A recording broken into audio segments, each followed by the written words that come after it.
Shelby seems qualified to be president, but he also seems desperate to be president. Let me explain. From the beginning of Peter Obi's political career, he joined APGA many years ago through Ojukwu. He joined APGA. He became the governor of Anambra State. And I believe that that is the very foundation he's using to run his presidential campaign, which is okay because you were an executive on the state level, and then you are really lobbying to be an executive on the national level, which is fair. So from there, he actually left APGA because APGA, to be honest, is a regional party in the southeast. Now he went over to PDP. He was in PDP for a while. In the 2015 election, he actually ran with Atiku Abubakar. He was his VP running mate. He did that. They had a good run, but they lost to President Muhammadu Buhari during his re-election bid. Then, during the whole party ruckus with PDP, they did not zone the presidential candidacy to the southeast. And Peter Obi, being an Igbo man, said, "Oh, wow, there's no chance for me to even do a primary for me to now become the presidential candidate because it seems to have been rigged by others." So he left PDP and went to Labour. Labour Party being an unknown party, relatively unknown party, Peter Obi was able to thrust the Labour Party to the limelight, got a whole bunch of obedience that really believed in newness and something different because people kept saying Labour Party has no structure, in terms of having representatives in the wards, the polling units, having offices in all 36 states and in all over 700 local governments across the nation. And how Peter Obi responded was like, what do you mean? That I can run for president, I don't have to be on a structure of criminality. Listen, he said, under a structure of criminality. That was the foundation of his campaign. That was the foundation that made many people, really give up their lives to support him, really put in their heart, mind, body, and soul to support Peter Obi. So during the presidential election, from the way we were seeing INEC going, I remember where I was during the presidential election because right after I voted, I was hemorrhaging and I had to be rushed to the hospital. So I was in my hospital bed watching the election results and seeing the way things were going. Peter Obi, became third place. From an unknown party being a third party contender. It was PDP, APC, and Labour. Labour Party, being an unknown party, now had representatives in the National Assembly, both House and Senate, and they got a governor through Peter Obi's foundation and through his presidential run.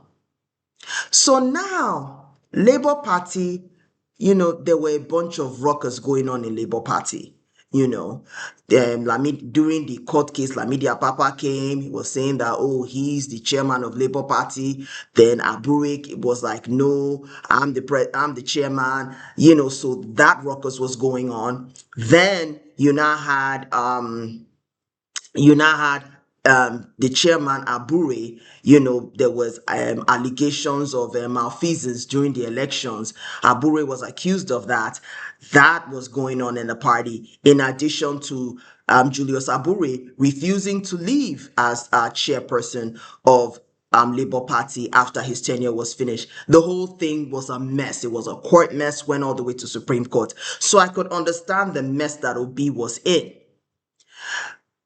And during that time, in parallel to what was going on in Labour Party, Atiku Abubakar, because of the mess with Nyesom Wike and the G5 governors, the PDP became a shadow of its former glory.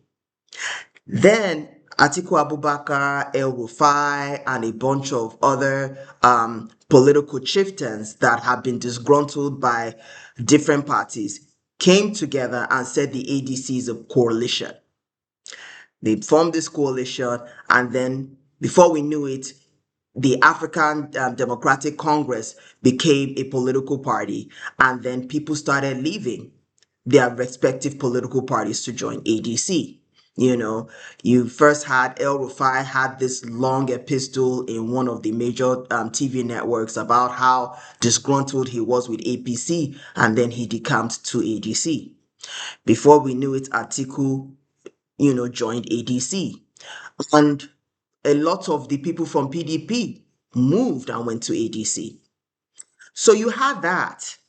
So they were now, Peter Obi had joined ADC when it was a coalition, as a coalition member, not necessarily as decamping from Labour Party to ADC. And everybody was wondering, what's Peter Obi's next move? What's Peter Obi's next move? I hope it's not going to ADC, because the foundation of his campaign in 2023 was that he was not going to join a structure of criminality. All the people in ADC, majority of them are former politicians. Ask them what they did in their various states that was in record. Ask them about a lot of the corruption that has been going on in Nigeria. They are part of the system. They are part of the status quo, especially Atiku. And Atiku, what is the way it looks like, ADC is a party developed for Atiku so that he can run for the umpteenth time for president. So this is the structure that Peter Obi has decamped from Labour to go to. When I saw that, I was gutted. I was gutted from the core. I said, why? The structure of criminality that you were preaching against, you now went to join. And then obedience are saying anywhere Obi is, we're going. You could do what you want to do. God bless you. It's a free country. So I have a right to say I don't agree with it. I have every right to say it. That he is saying, if you can't beat them, join them. And that's the verdict of how everything is going. And the chances of him being nominated as for the presidential ticket after a primaries is run is slim to none. The chances of him being a VP, he might be a VP, get a VP ticket. But under Atiku, I'll go and vote for Tinubu. I have my PVC. I will go vote for Asiwaju Bola Ahmed Tinubu. Because it is the South's turn to be president. Why is it that when it's the South's turn, a Northerner wants to come and say he wants to be president? He needs to do his 8 years. Buhari did 8, Tinubu needs to do 8. If it is Atiku that gets the presidential ticket in ADC, it is dead on arrival. If it's not Obi, if it's Obi that gets the presidential ticket, then he has a chance. But I still think the chance is slim.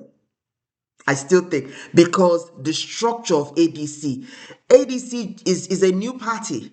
You have to scramble and get all the resources going. And those resources, you need money. And APC, the incumbent government, with EFCC as their tool, anybody with money in that party is going to get investigated by EFCC. So, Peter Obi, I hope you know what you're doing, and I hope you're not driving the obedience down to a ditch.